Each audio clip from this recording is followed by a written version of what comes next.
Welcome to Classics You Slept Through, the book podcast where we read and discuss classic books. I'm your host, Kyle Davis, along with a girl who today is going to bring new meaning to coming out of the closet, my sister, Mare. How's it going, Mare? That's a daunting task. I don't think I'm up for it. Well, we are going to literally do that. we're going to literally exit the closet today or later on. Oh, this is true. This is true. We will get to that. For those of you who not reading along with us, and this very strange and interesting book. I think we're kind of picking up here. Like, it gets a little more intriguing. Like, I'm more interested in it after reading these chapters than I was with the first 5. Yeah, it's definitely one of the weirdest books Yeah. I've ever read, I think. And it's our first book that's written by a man but narrated by a woman. I think it's the first instance we have of that. Because all of our other books were either, woman writing women or man writing man. Yeah. So, I mean, that's... All right. Charles Brockden Brown, ahead of his time, perhaps. Yeah, so I guess that's something else we can... Probably in the wrap, we'll discuss how well or poorly he wrote Old Clara here. Old Clara? Was she a cow? That's her name. Her name's Clara. Clara Wieland. Her name isn't Old Clara. Well, no, I was good old Clara, like O-L, apostrophe. Good old Clara. Not old Clara, but old Clara. Anyway. All right, so we're getting into chapter 6 here. So just to recap the first 5 chapters of the book, we started out learning the history of the Wieland family and the narrator's grandfather being like a real severe man, and then her father ended up working and moving from Germany to America, sort of making his fortune, building this house. And while not being religious, sort of got a little spiritual after reading the Bible and some writings. And so would then devote himself to prayer twice a day at noon and midnight. Well, one night he goes up to his, he sort of built this temple, they call it, up on the hill on their property. And he explodes or combusts, spontaneously combusts. So if you weren't caught up to that moment. Right. They find his body naked and covered in, his clothes have been blown to ash, and he, shortly thereafter dies. Then we get into Clara and her brother, Theodore. They're not really named so much in the book, but their names are Clara and Theodore. And they become friends with the Playels, who are sort of the folks local to them. Theodore ends up marrying the daughter. What's the girl Playel's name? See, the character names are so bad. Sister Pleyel, yeah. Sister Pleyel. They're real bad with names in this book. And then Guy Playel, Dude Playel, is her brother, and the 4 of them become friends and sort of make this little friend group. They hang out. They like to debate Cicero and do things. Well, one night, Theodore, the brother, goes up. He's going up. They leave something in the temple. That's what it was. And he's going up to retrieve a letter. They leave a letter. Yeah. The letter, yeah. And he hears his wife's voice telling him, don't go up there, don't go up there. And he comes back and he's shaken. And they say, no, she's been sitting here this whole time. And they kind of poo-poo it, but it's this voice that he's heard, right? Well, then later, Pleyel has this girl in Germany. He wants to go back to Germany and marry. And he hears a voice one night that says, oh, no, she's dead. And he encounters a guy on a ship that he knew, and he confirms, yes, in fact, the woman you love is dead. So there's all this sort of oddness kind of going around them, unexplained voices and whatnot. And that's sort of the first 5 chapters. I mean, not a whole lot happens. There's a lot of thinking and discussing these strange events. Yeah. And setting up people's proclivities and personalities. So, Clara's not super religious or superstitious. She loves nature and she's open to human experience. But Wieland, her brother Theodore, but they just call him Wieland, he's more woo-woo like his dad. and prone to believing in this stuff, and prone to, I think, melancholy, similar to his dad. Yeah, I was And gonna they say like debating. he gets very withdrawn and Yeah, introspective after his experience. yeah. And Pliel, the brother to Catherine, her name's Catherine, Catherine, yes, thank you. his sister Catherine, who is Theodore or Wieland's wife. Um, they like to go back and forth and debate stuff, and they don't always agree, but they enjoy having these lively conversations about everything from how you pronounce a word to like to the state of, is this possible that you heard a voice that sounds exactly like your wife and yet your wife has not left, and Right, how is that possible in nature versus in like the spirit world or something, right, for lack of a better term. So it does a lot of character setup, I think, and hinting at these events that are about to take place. right, right. So these 4 chapters that we're going to talk about, I think, sort of ramp up the quote unquote action a little bit. Mm-hmm. But let's get into it. So chapter 6 starts out, and it hinges around these 2 events that really shake up Clara. So Mm-hmm. first, she is, and it's a little. I'm very often confused on living arrangements, but it sounds as though she has her own house on the property. Yeah. Yep. Because then she later moves in with Theodore after this happens, after she gets shaken up. Um, Right. but anyway, she's in the house, and this like real rough looking dude shows up at the back door, and her housemaid is in the kitchen, and he asks her for a drink, you know, and Buttermilk. Clara, He wants buttermilk. right, yes, buttermilk. They don't have any. Clara sees him coming up, and real suspicious of him. Doesn't like the way he looks. They describe him as real rough hewn. He's a rustic. He's wearing like kind of shabby, beat up clothing, Mm-hmm. sort of a farmer, like real workman kind of looking guy, right? Yeah, and she's seen him before, like walking around, and now he's knocking at her door, which is Right, extra weird. right. And but the thing is, when he opens his mouth and speaks, it's very beautiful. Like he speaks very poetically, Mm-hmm.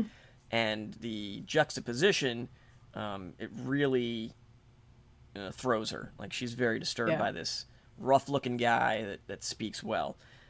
She's so disturbed that she just thinks on it and thinks on it for days and days, and she can't get him out of her head. She draws a portrait of him, and she's just She stares at it often. yes, It's like his eyes and his voice yes, are disturbing to her. yes. She gets very very obsessed by this. Well, later one evening, she's awoken in the middle of the night for whatever reason, and she hears some voices, and there's these voices in her closet, which apparently her closet door is right near her pillow. Mm-hmm. And she hears these 2 voices, and one wants to shoot her, and the other says, "No, no, no, we don't need to shoot her. I'm just gonna grab her throat and strangle her to death." And so there's these male voices in the closet that want to kill her, and you know, she does not open the closet in this instance. Does She she? does not. She Not does yet. not. She thinks there's 2 murderers in there. Right. So she Um, she gets out of Dodge, yeah. runs to Theodore's house, collapses, like faints. They're all, they go back and they find Judith, her maid, still asleep. So she wasn't bothered by any of this. And so then, she's real disturbed, and Plael starts to stay at her house after this. Yeah, he She moves has a in, which I spare thought room. was weird. He moves I in. thought that was Yeah, weird a little bit. for Yeah, the but she's time got a period. spare room. Yes, but he's a Is it because she has a housemate, so it's really not just her and him living together? yeah, It's probably. 3 She's of gotta live them. in. Yeah. I don't know. But this is the 3rd instance of a strange voice. Right. Maybe, I mean, since it's 2 voices, I don't know. Is it the 3rd or is it the 3rd and 4th? But anyway, this is the 3rd instance of a strange voice. Um, and she's kind of starting to, I feel like she's starting to go a little crazy. Yes. She's I what would is agree with that. what is happening? She's quite obsessed. All right, so that takes us into chapter 7. And so then we kick this one off. So she starts showing the friend group this portrait that she's drawn. And Plael immediately is like, "Oh, hey, I've seen that guy around town." Yeah, I recognize him. But, he didn't leave an impression on Pleyel. Pleyel's like, he's just some dude walking around town. I don't know. I've seen him before, though. But then Pleyel, in a classy move, starts teasing Clara and saying, hey, the next time I see him, I'm going to tell him he's in love with you, or you're in love with him. He's a lucky guy. You're all into this dude. And at this point, I think Clara would just, like, if I'd be done with this Pleyel guy. But as we see, I don't know, maybe this early instant of negging, I guess it works out. He's a real pickup artist, this Pleyel dude, right? Well, I mean, I guess if if a friend of yours or somebody took a picture of a stranger and then obsessed over it, like zooming in on their face and like staring at it constantly and like, look at this guy, let me show you this picture. And then, yeah, or even went as far as to do what she does, draw his picture and look at it often. Right. Be like, something is, I don't know, is that weird to draw a picture of a stranger and stare at it often, Clara? Clara. Old Clara. Old Clara, creepy bones. A little strange. Well, then a few weeks later, she goes out walking, and she falls asleep and has a dream. I guess she takes a nap in the woods or something, and she sees her brother. As you do. Yes, of course. Got nothing else to do in the late 1700s.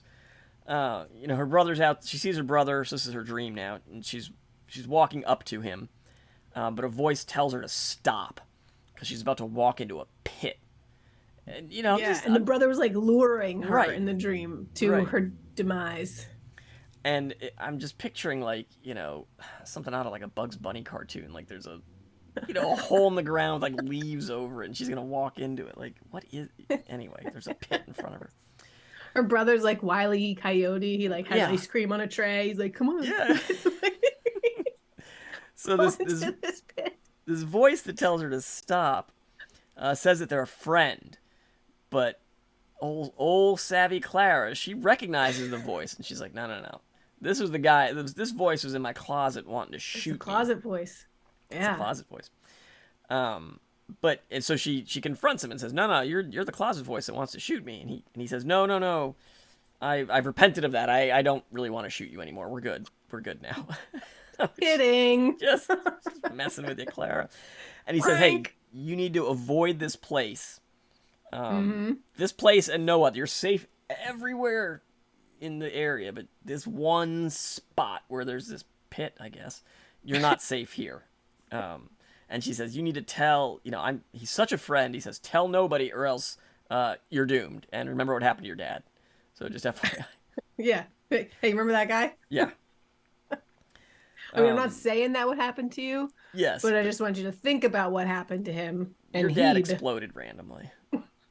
So she starts to think about this, and she's like, she can't figure out why. She's like, why would someone want to kill me? Who have I wronged? I've not done anything to anyone. And honestly, I mean, these four cats pretty much just sit around their house. It's not like they interact with a whole ton of people to begin with. Mm-hmm. Well, and of course she's curious why this one, what's special about this spot in the woods. It's just sort of a random thing. And so she's like, oh, well, I'm fine then. If it's just this one spot in the woods, I can avoid that pretty easily. I don't have to come back here for a nap ever again. Right. Never. Right.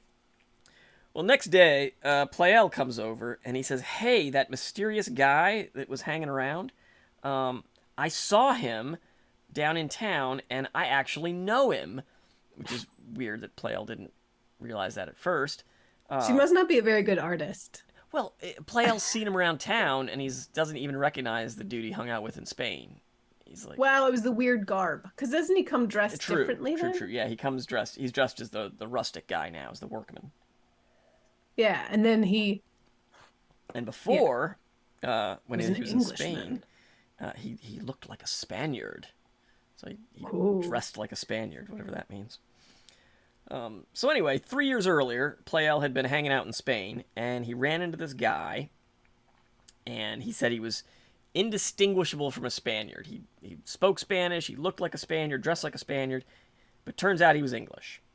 And so the guy, keeping with the theme of threes, the guy had lived in Spain for 3 years prior to this, and completely assimilated into Spanish culture, even changed his name, and took on the Spanish name of Carwin. which Sounds so sounds Spanish. Maybe so I that's don't know extremely anything about Hispanic. Spanish, I guess. Yeah, I guess. Carwin, I guess. I don't know. Yeah, when I read it through the first time, I thought Carwin was his English name, and then later I'm like, oh no, this was supposed to be his Spanish name. Oh, it must be El Carwin or something. I don't know, whatever. Carwin. Carwin, yeah, Carwin. it's No. such a Spanish name. So anyway, he's changed his name, and he's kind of integrated himself. But he's got no job. He just people send him money from England, and he lives on that, and he's just studying literature and religion. So, and Did, did you notice in the book when they're talking about Carwin, yes, Carwin, it says Carwin, I gotta roll the R. on topics of religion and of his own history previous to his, in all caps, transformation. Yes, thank you. I was like, hey, the title of the book, or the alternate title of the book. Thank you, Charles Brockton Brown. You don't trust us You're right.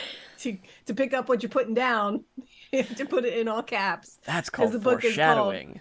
Is called Wieland or the Transformation. Right. And then Carwin's name is also in all caps. Yes, so you're making sure we're making that exact connection here. Yes. So not only he has completely transformed in capital letters into a Spaniard, he's even become he's turned Catholic, or as they like to say, Romish. He's joined the Romish religion. Romish. Romish, right. Yeah. So, but he offers no details of his past or why or how or what, which becomes a theme with this guy. And then I just thought this was fun. For the rest of the chapter 7, Clara just thinks about this. So she sits in her room and she stews this over a lot. Speaking of Charles Brockton Brown writing a woman, I don't know. We think a lot. Maybe we stew. Oh. If I've got nothing to do, no TV to watch, she has a housemate. She's not doing chores. She's not doing anything. I mean, she's writing. Well, I was kind of struck by that, and we can talk about it in the wrap at the end. But people in this time period, you don't really go anywhere. You don't have TV, internet. You have like what one or two books a month that the bookseller gets in. You read letters like 500 times when they come because that's the only news you have. Like your newspapers are like 2 sheets of paper. There's just not a lot to do all day. You take a walk and you fall asleep against a tree. Or your art skills. Sounds lovely, honestly. You're doing portraiture and you're right? drawing all day. I mean, these people, the amount of leisure time these people had was, people of means anyway. Right. It's kind of insane. Judith is busy, the housemaid. Yeah, Judith She's cooking. She's cleaning. She's not drawing portraits. She doesn't have time for a walk and a nap in the woods. Judith has stuff to do. Exactly. That's why she's racked out at night when Clara's waking up. She's not waking up because she's exhausted. Hear voices. All right. So then we get to chapter 8, and Pleyel has set up a little meet cute between Clara and Carwin. He's invited him over or whatever. What did you call it? A meet cute? Yeah, meet cute. What's a meet cute? You don't know what a meet cute is? It's like a little. Yeah, you like meet up for coffee and it's cute. Yeah, that's a thing. Look it up. The thing Gen Xers say? Is it like an old person thing? It's not an old person thing. It's like a young person thing. Oh, that must be why it sounds so strange coming out of you. I'll have you know. Anyway, are you coming to our next show? By the way, I don't even know anything about it. You're like a prolific thespian now. I know, and I am cast as the young, handsome scion of the family. I'm the young, hot 20-something. So there, talking about me being old. Gosh.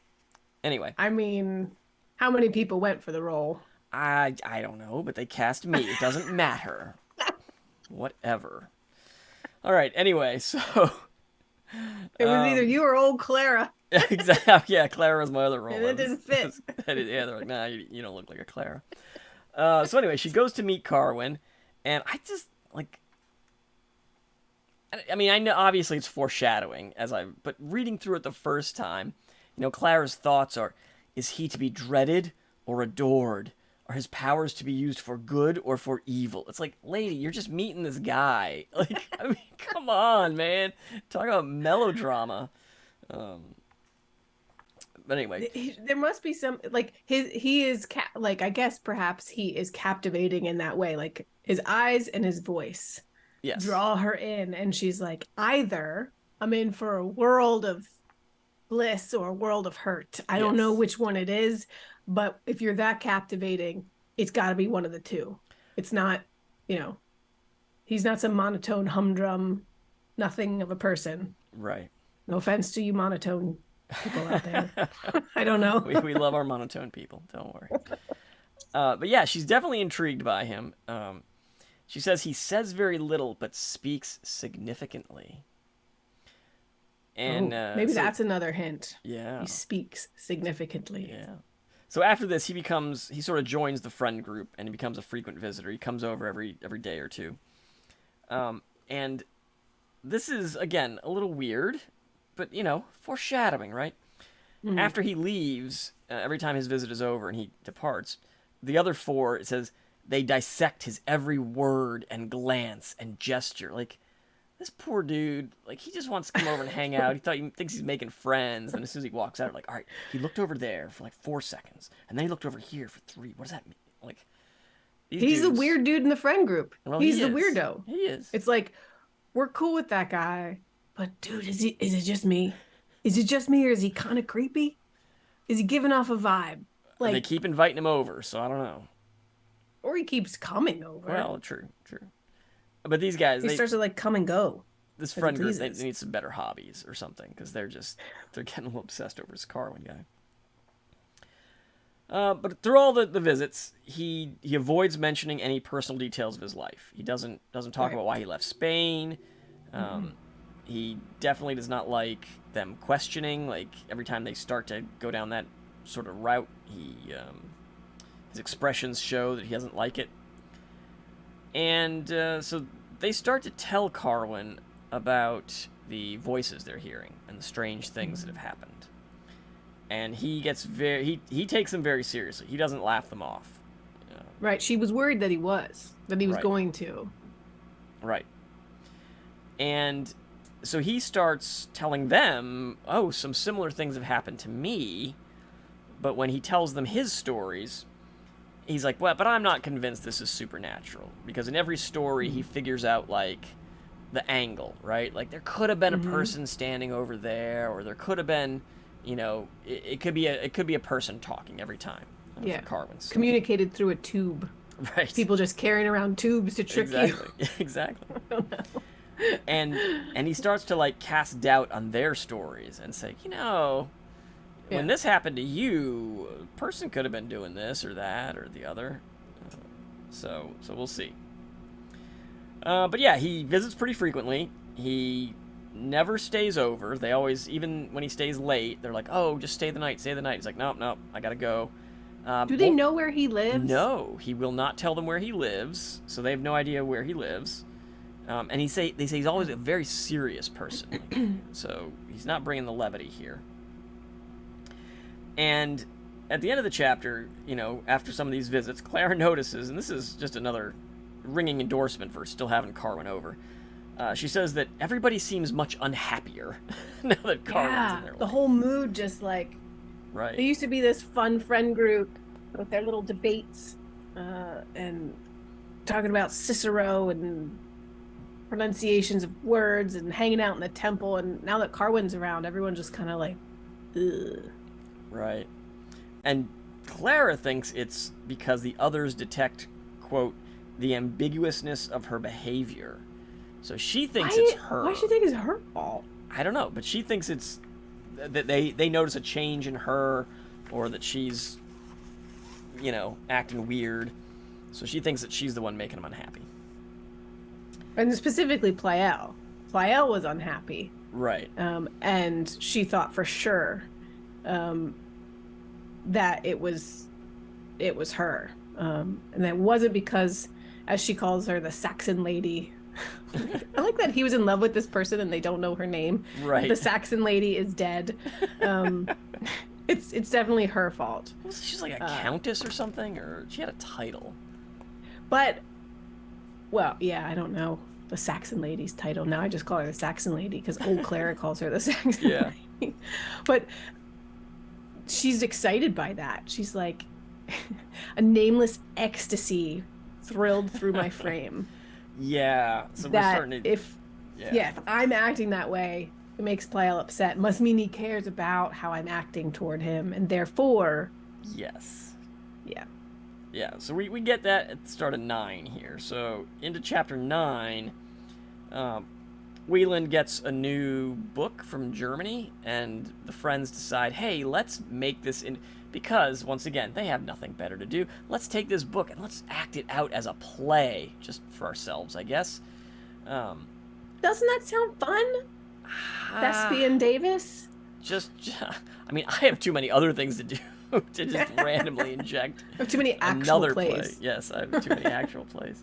Currently appearing in 2. Well, the one will be over before the other one starts. But yes, I'm in rehearsal for 2 currently, which is crazy. That is crazy. It is. But Carwin doesn't speak German, so that kind of excludes him, and so he pieces out, and the other 4 are like, all right, well, we're going to hang out, we're going to do this thing. And now we get the first, the kind of the real explicit mention that apparently Pleyel is interested in Clara. His other girlfriend's dead, so he's like, well, Yeah. you're the only other person I interact with, so I may as well hook up with you.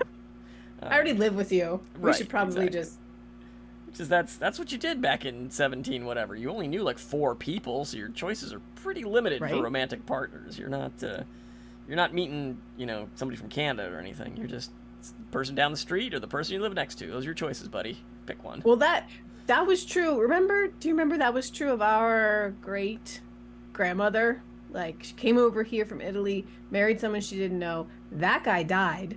They had a tenant in the house, and she can't keep living with him just like that. So she married him. Oh, I You did didn't not know know that? that. I didn't know that. It's probably in the book. I just was not aware of that.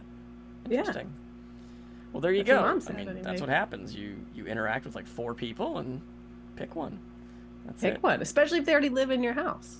Yeah, you're living in her house. So anyway, so he's interested in Clara, and she's like, man, I bet if I encourage him, if I act a little flirty, he'll probably propose. So I think that's what I'm gonna do. So she's like, let's meet up. So she's gonna see him in the temple, and she's like, and so she's all nervous. She's like, I just want to get this meeting over with, and then he'll confess his love to me, and I'll confess my love, and it'll be wonderful, and blah blah blah. Well, so they gather to do this play rehearsal, and Pleyel hasn't showed up. And they're like, wow, we said 4 o'clock, didn't we? He's usually on time. And he hasn't shown up, gets late, and of course, immediately they're like, well, he's not here, he's either sick or dead. It's one of the two. So. That part made me very anxious because you can't just text Pleyel. No. You can't, if you've got one of those trackers on your phone, you can't see where he is. Ben and I do not do that. It's not our thing. I don't want to track him. I don't want to watch. I don't care where he is. Whatever. Oh, you're at the grocery store? Oh, now you're not? I don't care. Yeah. Anyway.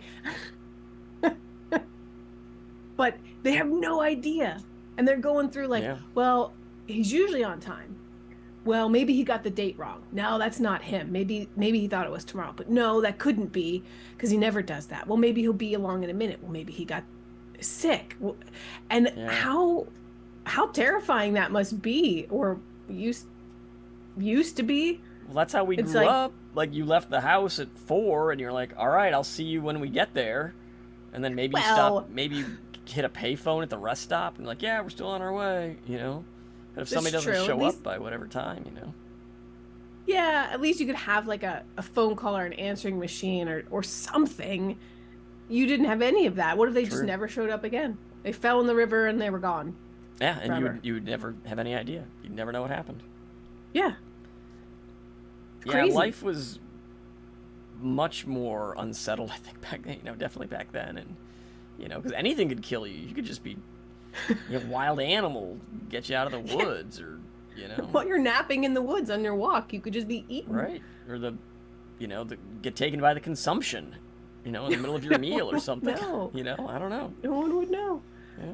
It's like, remember that real dark turn in Three Men in a Boat where it's like, and then we found a dead Right. lady floating. Yes. And they were like, oh, well, what's fun? And then, but they went and found out her story, and then relayed it to us. But, yeah, But still, yeah, she could have just been a body, and you just, all right. Well, I mean, that's where you get like paupers' fields and, unknown graves, and you're just like, well, we found a body. We don't know who it is. We'll just bury it. Yeah. I am grateful though that our lives didn't enter social media until we were much, much older. Oh, yeah. For you, way older, and I don't think you even ever did social media in any kind of real way. So old. Yeah, barely. But I didn't do anything until like I was almost out of college, and by then, I don't know, not really posting. Anyway, wild stuff. Yeah.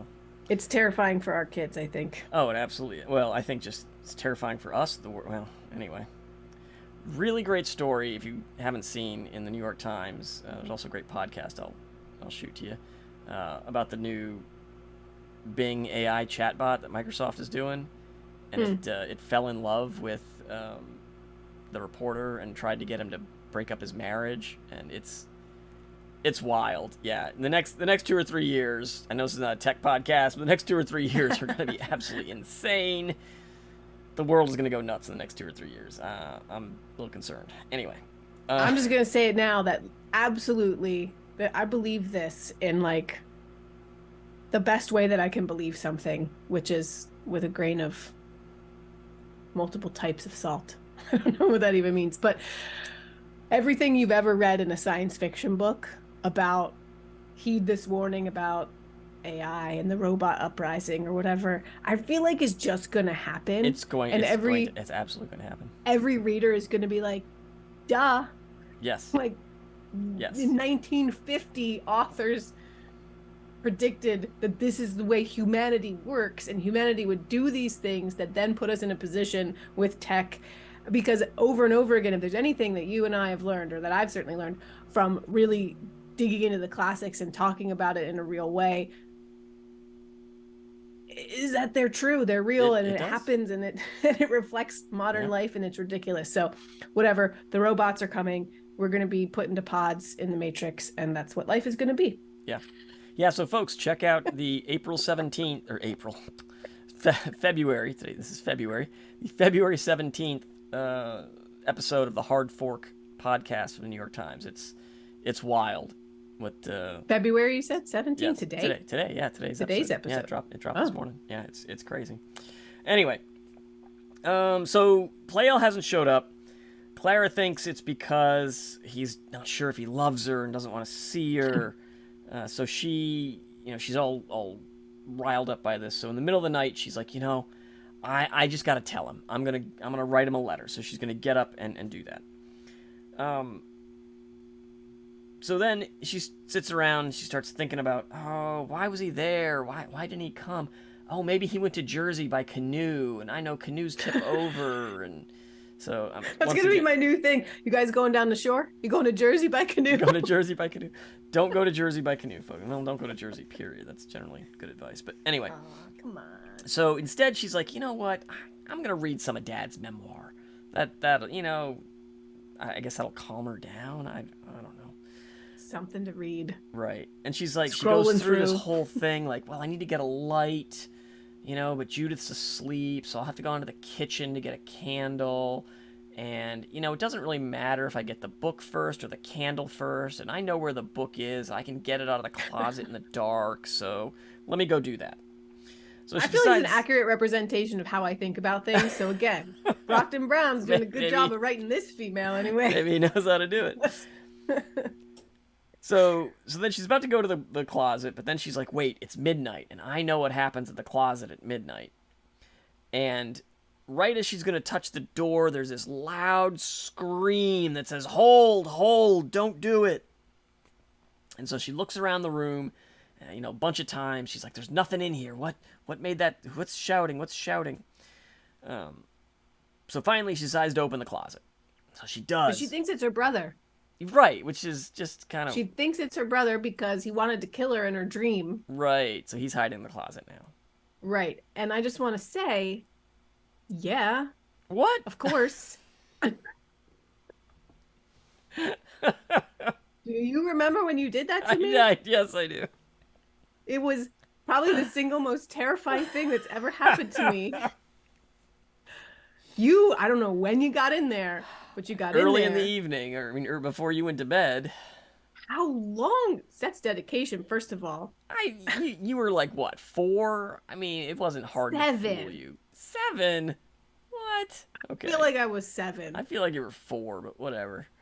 It I wouldn't have wouldn't taken much remember to if get I in there was before 4. you were ready for bed. Just get in You there. stayed in there. Dad read me stories. Yeah. Dad said goodnight. He got me a drink of water. He turned out the light. He shut the door.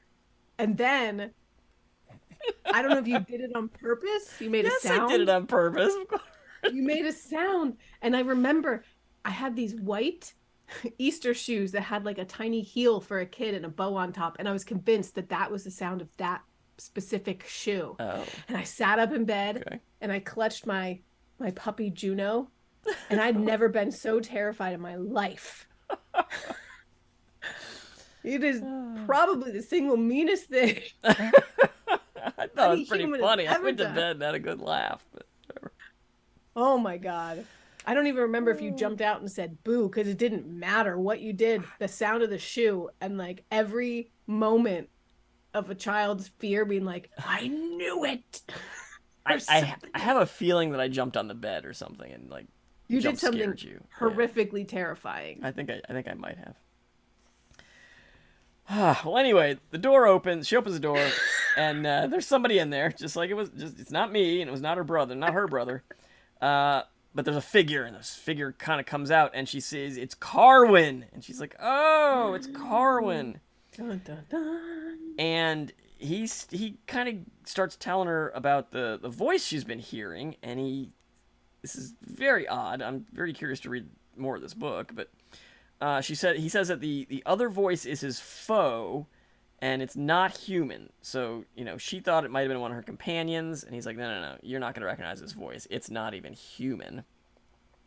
He asks her, what voice was that lately addressed to you?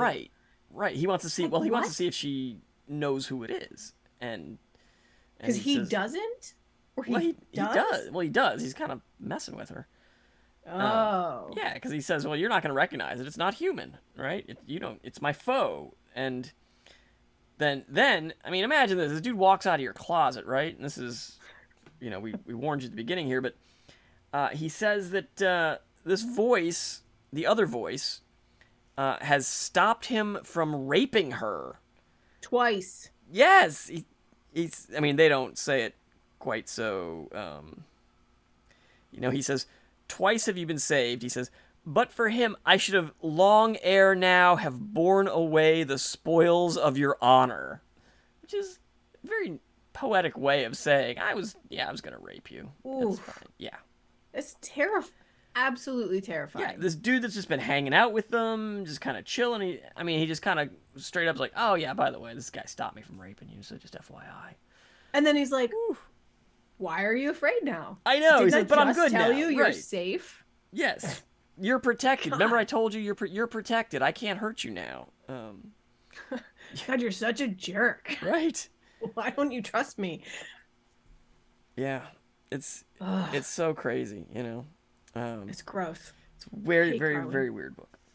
So that's where we kind of end on 9, and I'm very interested in where this thing is going to go from here because I was not expecting this turn. And I don't know. I will have to go back and reread the NPR description. I thought this was going to be like slice of life, hanging out in the Philly area.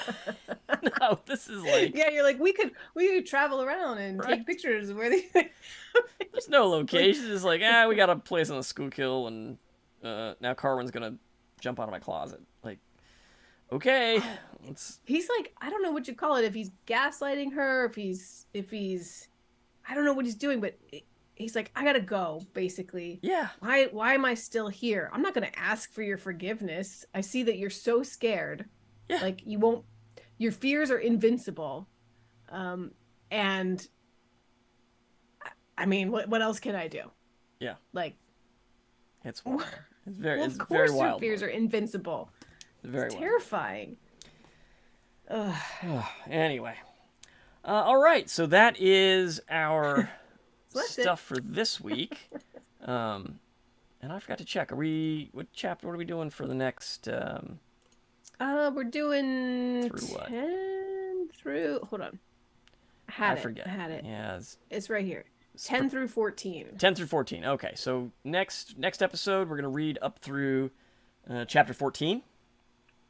Folks, I want to say thanks to everybody that has been subscribing on YouTube. We have seen... Heck yeah. It's grown. We're up over 100 subscribers on YouTube, which is awesome. And, a year ago would have been an incredible milestone because we could have gotten a custom URL for the channel. But now that YouTube's put aliases in there, we have our @COASTpod, so we still appreciate all the subscribers. So please keep liking and subscribing and commenting on our YouTube videos. Tell a friend if you like the podcast, you like the audiobook that we do. Because we read you the book and we also discuss the book. Tell a friend about it. Hit us up on our social medias. You can follow us on the Facebook, Instagram, Twitter until Elon Musk takes over your feed again. And, I don't know how much longer Twitter's going to exist until it just becomes a list of Elon's boring tweets. But hey, until then, we're still technically on Twitter. Still looking. I still haven't settled on somewhere to live read. We're up to 100 subscribers. Maybe we'll just live read on YouTube. Can you do that? We can live read on YouTube. Yeah, we could do that. That would be awesome. So we might just do that. So folks, another reason to subscribe on YouTube and hit that little bell icon so you know when we go live. And of course we'll announce it. Yeah, smash that subscribe. We'll announce it on our other social media channels, obviously, before we schedule a live read and whatnot. And Spotify, of course. Please hit your little Spotify star icon. Give us a Spotify rating. Otherwise, why don't you head over to Apple Podcasts or iTunes on iTunes there, and you can give us a rating and review on there. Tell us how we're doing. It helps other folks find the show. Yeah, I've heard though that you should only give 5-star ratings. That's what they say. I mean, I don't know. Ratings are so. I think ratings should be honest, but you're right. Give us a 5-star, please. That's the rating economy that we live in now. It's either 5 stars or not. I mean, if you see a product that's got like 4.1, you're probably like, ooh, I don't know, 4.1. Nah. I always read the 3 stars. I read like the majority if it's 5, but I also read the 3s to see what might be an issue. Yeah. The 5s don't have issues. Not generally. No, not generally. But I remember when we started this, other podcasts or other groups were reaching out to us and they're like, do you want to trade 5-star ratings? I'm like, that feels weird. I don't. That's a little, ratings juicing. We run an honest podcast here. We never did that. So we don't juice ratings. If you like the podcast, give us a rating. Be honest with yourself. If we bring some value to your day, we've been reading books for almost 3 years now. You got some free audiobooks in your feed. Keep with you when you're, do you listen to us when you're working out, when you're running, when you're at work, when you're driving in your car, commuting, making dinner? Let us know. Drop us a little note. And you can do that via email, cystpod@gmail.com. That's the email address. If you're over 25. If you're over 25, we got one from an under 25. We did get one from an under 25. We did. All right, so until next time, this has been Classics You Slept Through. By the time you are listening to this, I hope everyone had a nice President's Day break. So please send us a note and tell us who your favorite president is. Obama. When I was a kid, Lincoln. my favorite was James A. Garfield because I thought he was related to the cat. So poor guy only lasted a month anyway before he died. But which one got stuck in the tub? It was Taft. Yeah. President Taft is stuck in the bath. Yeah, Taft is stuck in the bath. That's a good book. Check that one out. All right. We'll see everyone Peace.